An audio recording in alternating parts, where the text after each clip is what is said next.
Buenos días. De la agenda institucional, ¿cuál es la postura de los industriales? De esto hablaremos en República.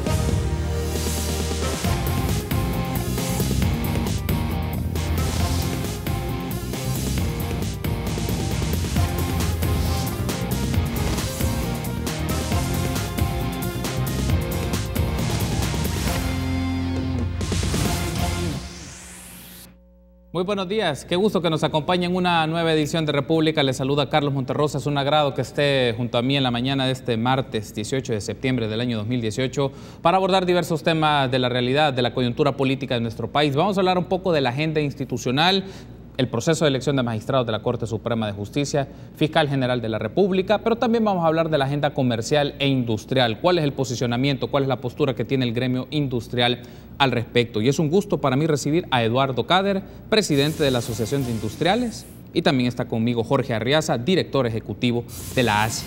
Buenos días, caballeros, bienvenidos a República. Bienvenido, Jorge, buenos días. Muy buenos días, un gusto estar con ustedes. Gracias por tomar la invitación. Buenos días, Eduardo, bienvenido. Buenos días, gracias por la invitación y desde ya preocupado por la serie de situaciones que estamos viviendo los industriales, particularmente el sector exportador, hoy con el tema que está sonando de China-Taiwán. Y justamente vamos a abordar en el transcurso de la entrevista este tema en particular, un poco en función de las últimas declaraciones, el vínculo de carácter comercial y qué elementos hay que tener en cuenta desde la postura de la Asociación de Industriales sobre estas situaciones. Pero antes quiero aprovechar para que hablemos un poco de la agenda más de carácter institucional, Eduardo, y el proceso de elección de magistrados de la Corte Suprema de Justicia. Luego me gustaría escuchar a Jorge sobre ello. Desde la ASI, ¿por qué consideran que se está retrasando demasiado el proceso de elección de magistrados de la Corte Suprema de Justicia? Ya vamos por más de 60 días.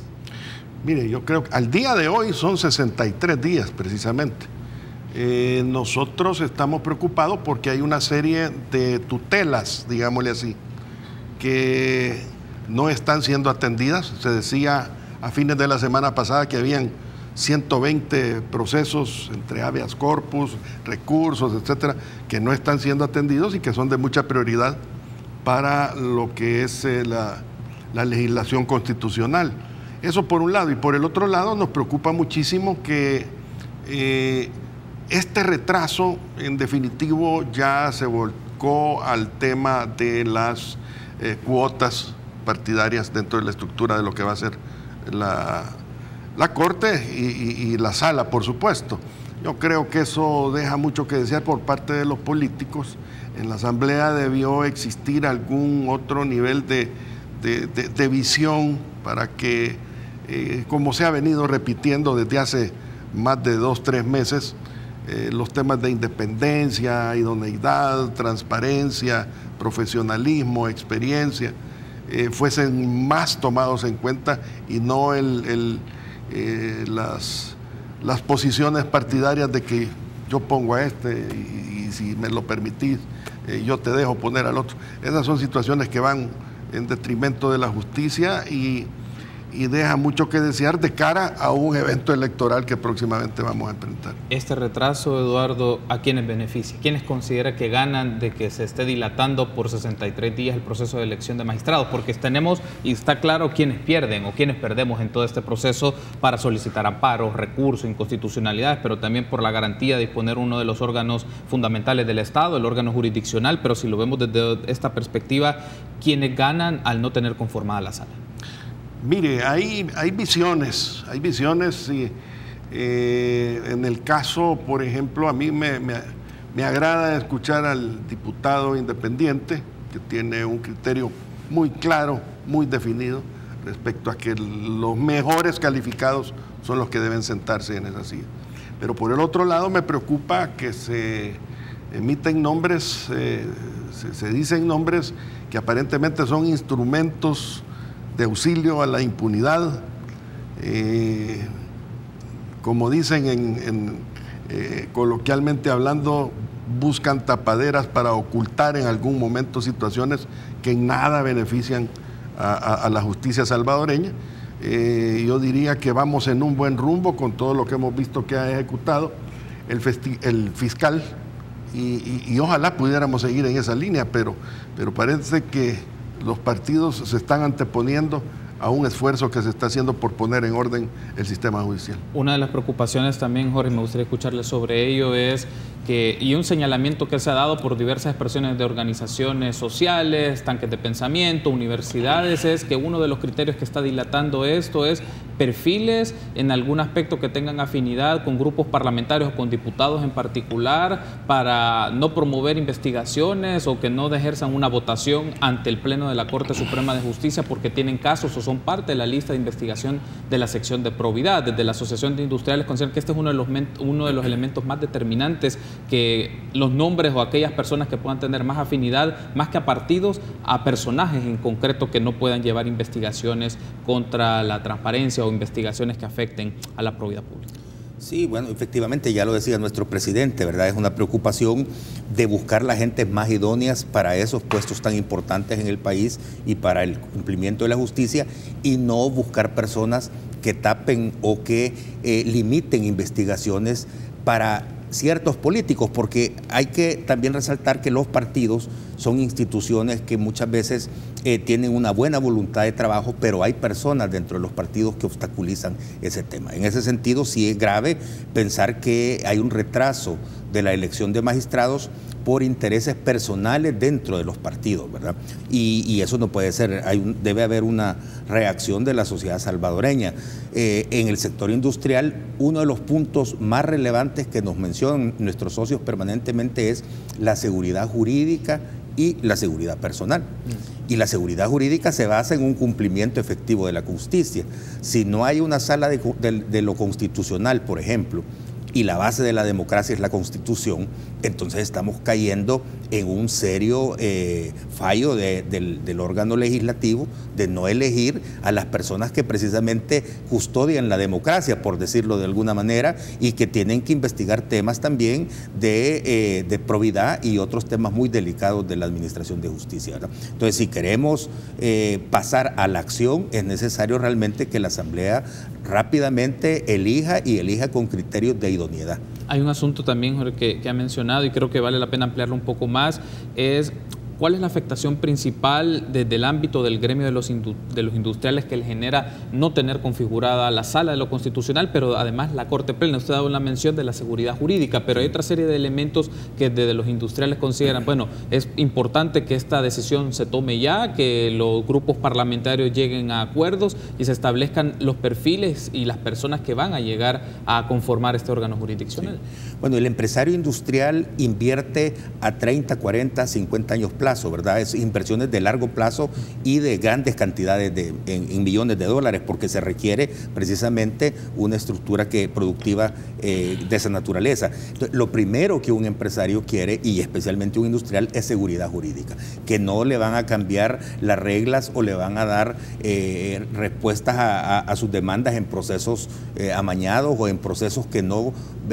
vayan en favor realmente de la justicia y de la seguridad que este empresario necesita en los años que va a invertir y que va a generar empleo y que va a generar riqueza para el país. Esa es tal vez la primera preocupación, y nuestro presidente y la Junta Directiva la ha estado trasladando a candidatos presidenciales y a distintos miembros de la sociedad en el sentido de resaltar este punto. Pero quisiera acotar algo en ese sentido. Jorge se ha referido al tema, pero hay algo de mayor profundidad y que nos atañe a nosotros como industriales, que le atañe a nuestros socios, que le atañe a toda la industria.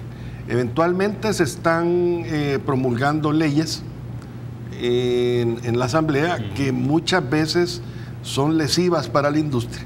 Y en este momento, sin una sala, nosotros no tenemos a dónde llegar como para que un recurso funcione a nuestro favor y poder detener una mala decisión del diputado. Entonces, ese sí es un tema que va más directo contra la industria. Esto me llama mucho la atención, Eduardo, si podríamos ejemplificar para que nuestra audiencia sepa qué marcos legales o eventualmente qué cierta producción legislativa podría afectar los intereses del sector industrial. Mire, yo por ejemplo ahorita podría mencionarle que la ley de mejora regulatoria, esta fue una ley que se trabajó durante mucho tiempo entre la empresa privada y el gobierno mismo. Esto se revisó en varias ocasiones y a la hora de que esto tenía que llegar o que tiene que llegar al Pleno. Esperamos que todavía no se haga, porque resulta que el primer documento que se emitió armoniosamente con el gobierno ha sido modificado sin que la empresa privada se dé cuenta, y eso no es nada positivo. Yo creo que esas cuestiones afectan directamente y son de las leyes que no solo le van a funcionar al industrial, sino que a otra serie de sectores.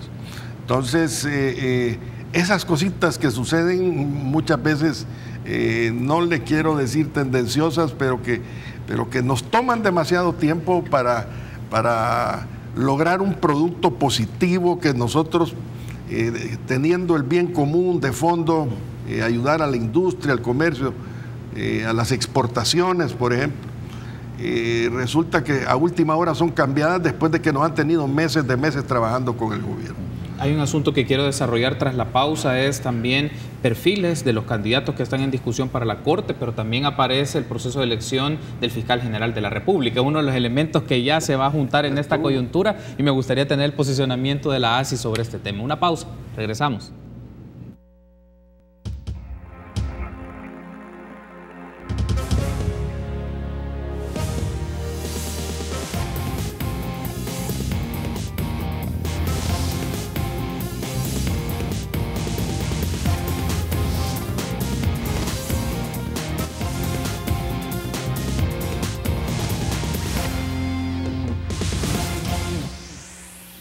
Gracias por seguir junto a nosotros en República. Continuamos platicando un poco de la agenda institucional, cuál es la postura del gremio industrial. Me acompañan Eduardo Cader, presidente de la Asociación de Industriales, ASI, y Jorge Arriaza, director ejecutivo también de dicha gremial. Tenemos pendiente un poco, Eduardo, luego me gustaría escuchar a Jorge sobre esto, porque se ha insistido mucho en los perfiles. Desde la ASI le pregunto en concreto, ¿quiénes son los mejores perfiles para la magistratura de la Corte Suprema de Justicia? ¿Tienen un posicionamiento sobre ello? Mire, nosotros no tenemos un posicionamiento, sino más bien la guía de los baremos diferentes que organizaciones han realizado, como FUSADES, el ISD, y nosotros somos del pensamiento de que quienes deben estar ahí son los 5 mejor calificados. Es que no hay vuelta de hoja, como dicen. Y quisiera llegar hasta ahí porque tengo ahí un pariente y no quisiera profundizar en los temas. Tal vez Jorge puede, pero sí creo que el tema es idoneidad, el tema es independencia, el tema es transparencia, el tema es valentía incluso,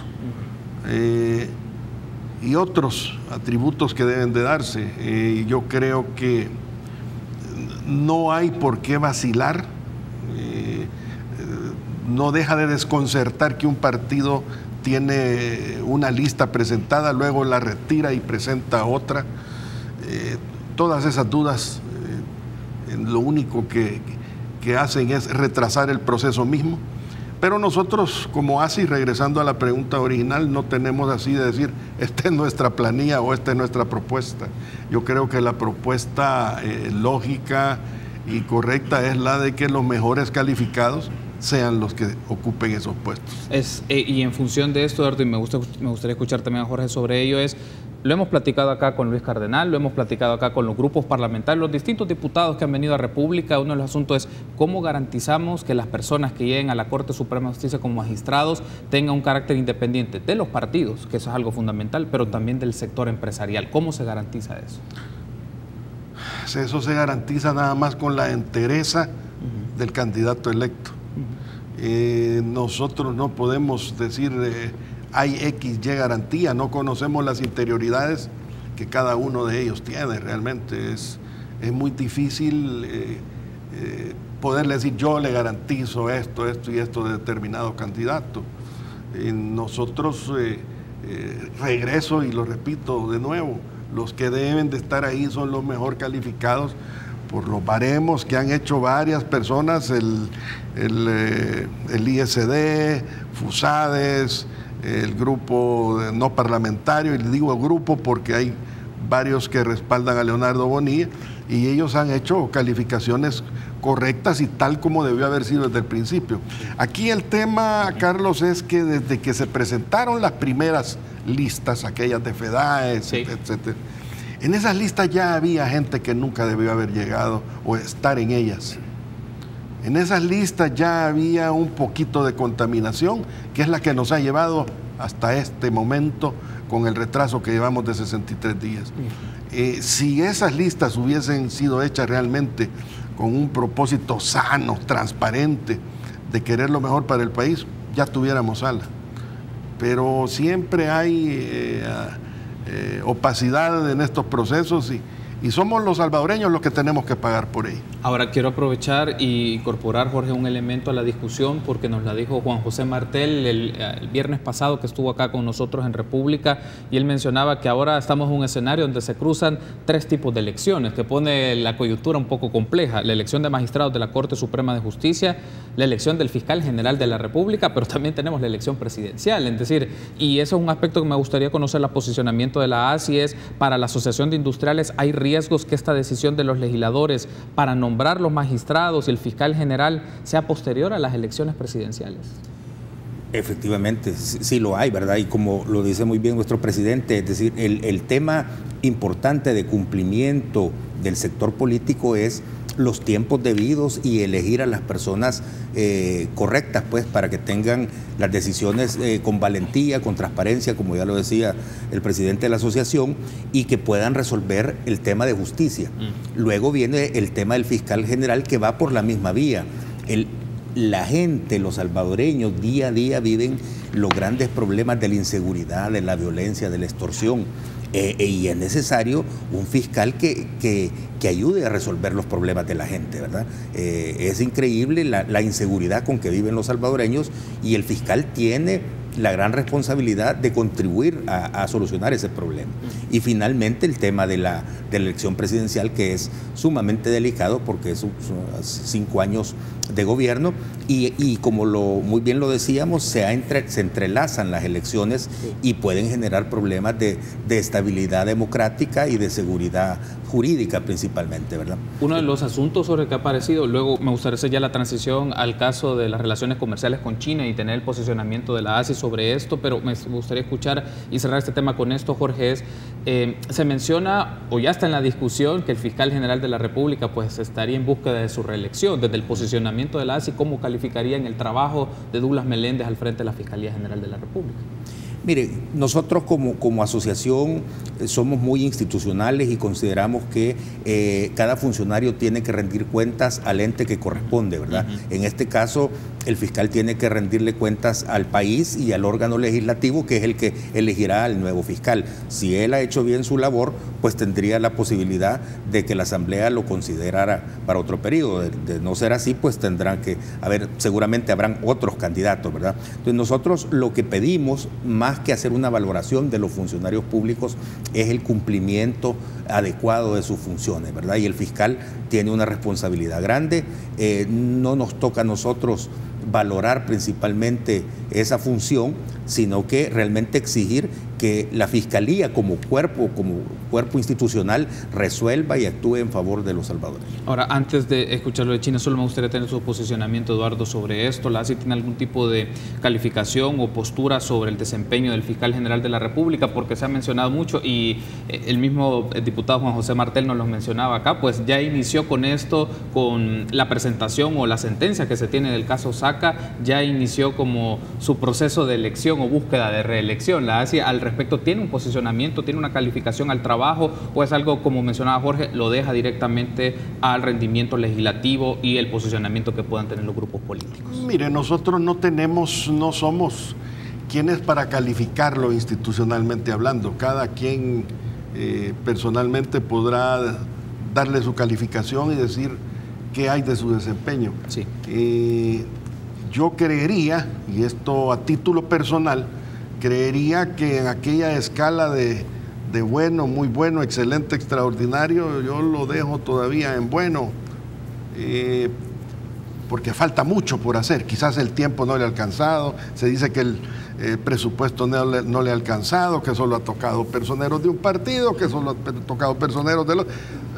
mediciones que no tienen nada que ver. Al final, nosotros vemos en los resultados un buen trabajo, pero no somos nosotros realmente los que debemos, más bien, como dice el director ejecutivo Jorge, son otras instituciones las que deben de calificar. Y si él ha hecho un buen trabajo o un trabajo extraordinario, pues lo más seguro es que lo reelijan. Si no, no.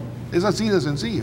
Ahora, hablemos un poco del caso de las relaciones comerciales con China Popular. Me gustaría tener el posicionamiento de la Asociación de Industriales sobre ello, Eduardo, y desde la ASI, ¿cuáles son los términos principales en una negociación comercial con China, considerando las características económicas de su mercado? Es decir, pensando en nuestro país, ¿qué términos son los más favorables desde la ASI o desde la postura de la ASI para establecer una negociación comercial con China Popular, ahora que ya está claro, o por lo menos ya se han establecido relaciones político-diplomáticas?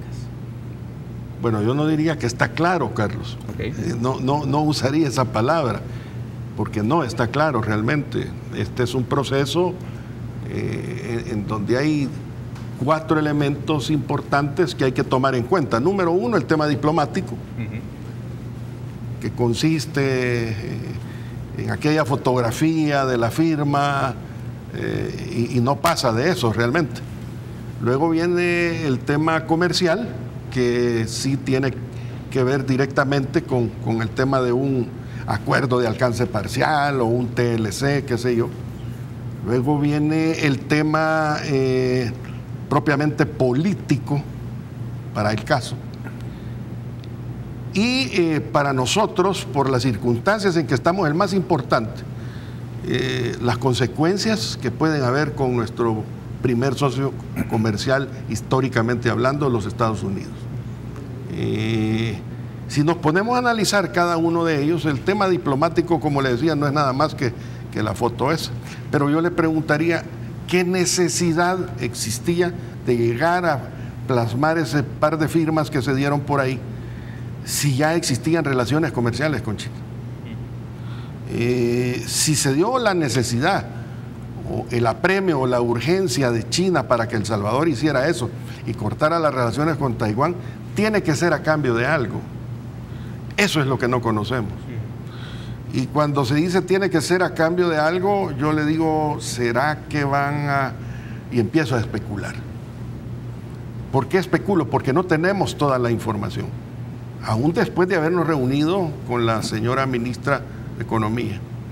Ella fue muy amplia en su explicación y se remitió a cuestiones como, miren, el tema del puerto, hablen con CEPA, que es el responsable de ello.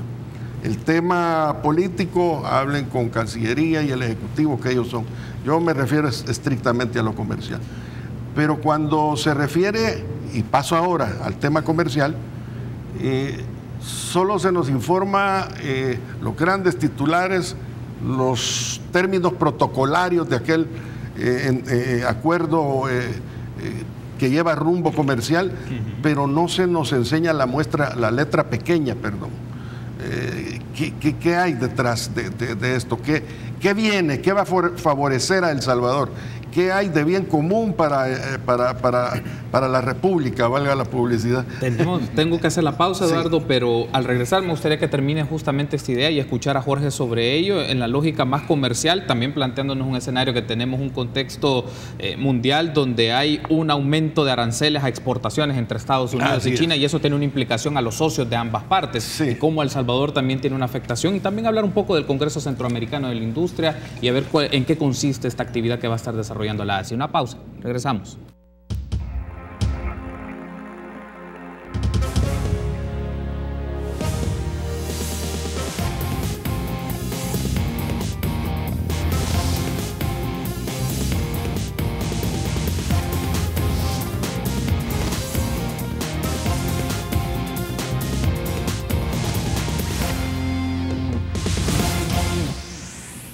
Gracias por seguir junto a nosotros en República. Continuamos platicando con Eduardo Cader, presidente de la Asociación de Industriales, y Jorge Arriaza, director ejecutivo también de la ASI. Hablamos ahora un poco sobre las relaciones político-comerciales, en este caso, que eventualmente se pueden materializar con la República Popular de China. Jorge, y algo que me gustaría consultarle, ya Eduardo nos dio su postura en el bloque anterior y luego hablamos un poco del Congreso Centroamericano de la Industria, es en concreto para la ASI, ¿cuáles constituirían algunos de los productos que podrían disponer condiciones favorables en el mercado chino para venderlos? ¿Ya han hecho algún mapeo, a pesar de que la decisión fue con mucha premura, se dijo con bastante rapidez y en alguna medida los distintos sectores políticos y económicos pues están procesando esta decisión, pero la ASI en algún momento ya ha definido algún diagnóstico o alguna prioridad de qué ciertos tipos de bienes pueden comercializarse en el mercado chino? Bueno, como decía nuestro presidente, hemos estado iniciando a evaluar las oportunidades comerciales, ¿verdad? Históricamente, y hay que partir de la estadística que se tiene, China no ha sido un mercado muy relevante para El Salvador, ¿verdad? Hemos andado alrededor de unos 60 millones de dólares, más o menos lo mismo que andábamos con Taiwán. Principalmente se ha exportado café, azúcar, y tenemos una exportación que es de todos los desechos electrónicos y reciclaje, digamos, que China compra para procesarlos y utilizarlos en sus procesos, ¿verdad? Pero tendríamos que analizar un poco más. Lamentablemente, y como muy bien lo señalaba don Eduardo, el problema ha sido la premura, y como usted lo señala, la señora ministra nos solicita con 48 horas de tiempo que le presentemos una lista de productos que puedan tener un potencial en el mercado de China, porque ella iba en su misión oficial a China a poder ver las posibilidades de negociación de aranceles y un acuerdo, ¿verdad? Pero eso es imposible, ¿verdad? Los empresarios no tienen en la mente en este momento decir, yo voy a exportar a China este producto, hay que hacer análisis, hay que hacer estudios, ¿verdad? Entonces, es un poco el problema que se ha dado de no tener información y de seguir en un proceso, diríamos, un poco desordenado en términos de requerir del sector privado información, cuando lo correcto hubiera sido trabajar con un tiempo, trabajar con plazos y poder informar, como lo decía el presidente de ASI, a todo el sector privado. Entonces creemos que ahí hay un gran vacío y eso sí preocupa. Y lo otro que preocupa es que no se pueden comparar 60 millones o 70 millones con 2.400 millones que van al mercado de Estados Unidos. Esa es la gravedad del problema, ¿verdad? La situación con Estados Unidos está muy tensa, muy delicada, y corremos el riesgo de tener efectos negativos en la cooperación de Estados Unidos a El Salvador y posiblemente en el tema de mercados también, ¿verdad? Y por supuesto también la situación de los salvadoreños allá. De manera que el tema es complejo en relación a Estados Unidos. Ahora, un asunto, Eduardo, y me gustaría escucharle sobre esto también es, desde la ASI se valora, a pesar de que, como se mencionaba, hay que hacer un diagnóstico, un acercamiento con los agremiados, tener un poco la postura de cuáles bienes o cuáles tipos de productos pueden ser comercializados en el mercado chino, pero se puede tener de manera preliminar cuáles pueden ser las oportunidades versus los riesgos también que significa esta relación comercial, y le agrego un insumo. En este momento el contexto internacional es que hay un aumento de aranceles a las exportaciones entre Estados Unidos y China, digamos, básicamente es al carácter recíproco. Estados Unidos ha anunciado que desde el 24 de septiembre aumentaría sus aranceles del 10% a las exportaciones chinas, y China ha mencionado que va a ser recíproco y va a actuar de esa manera. Pero esto, en esta lógica, en esta dinámica de estas dos expresiones, de estos dos grandes mercados a nivel mundial, pues está El Salvador, un país pequeño bajo esas características, y qué afectaciones le puede propiciar esto. Es decir, desde la ASI se ve un tema de riesgos y cuáles ha enlistado, pero también qué oportunidades ha podido enlistar. Mire, en ASI tenemos una visión muy especial. Cuando usted habla de los impactos o qué puede suceder, nosotros consideramos que esa medición debió haberse hecho antes de todo esto. Y en esa medición que debió haberse hecho antes de todo esto, debieron estar incluidos los miembros del sector productivo. Cuando se habla de los impactos, qué va a suceder con la industria, qué va a suceder con el comercio, pues yo creo que debió existir alguna medición, tomarnos en cuenta para decir, miren, viene esto, ¿qué opinan?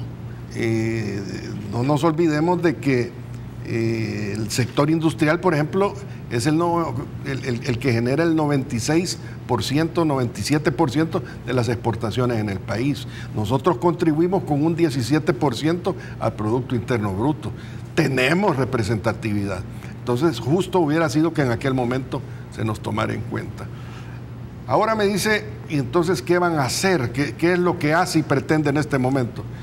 Pues nosotros todavía, insisto, no conocemos a fondo qué es lo que que se negoció. Existen 7 memorándums de entendimiento que se firmó con China en su momento. De esos solo conocemos 2 con mucho carácter protocolario y los otros 5 se desconocen. Entonces, no sabemos qué hay. Cuando decimos, nos pidieron una lista de productos, sí, pero ¿en qué condiciones van a llegar? Esa gran asimetría que existe en las economías de los 2 países no se puede dimensionar realmente. Cuando Jorge dice que exportamos a China 47 millones, usted sabe que nosotros aquí recibimos 1.440 y tantos millones por parte de China. Entonces, es muy difícil que la producción salvadoreña pueda competir allá, a excepción de algunos productos que allá no los tienen. Pero ojalá que en las negociaciones que estoy diciendo que no conocemos, se haya hecho algo a favor de la industria salvadoreña, que existan condiciones especiales, arancelarias, y no solo arancelarias, sino que si de verdad nos quieren ayudar en ese sentido, pues que para adelante. El Salvador ASI, como parte de este país, está dispuesta a que exista inversión de cualquier país, pero en condiciones transparentes, en condiciones de beneficio social, que haya empleo acá. Al haber empleo aquí hay bienestar, al haber bienestar hay desarrollo, al haber desarrollo hay crecimiento, pero nada de eso hemos podido ver hasta esta fecha. Entonces, ya está por allá la ministra en este momento, y se dice que anda manejando cuestiones relacionadas con cooperación, que el tema comercial se va a ver posteriormente y que se va a invitar a los empresarios salvadoreños a visitar China. Pero nosotros queremos conocer anticipadamente cuál es la agenda o esas condiciones a las que me vengo refiriendo desde el principio de que no conocemos.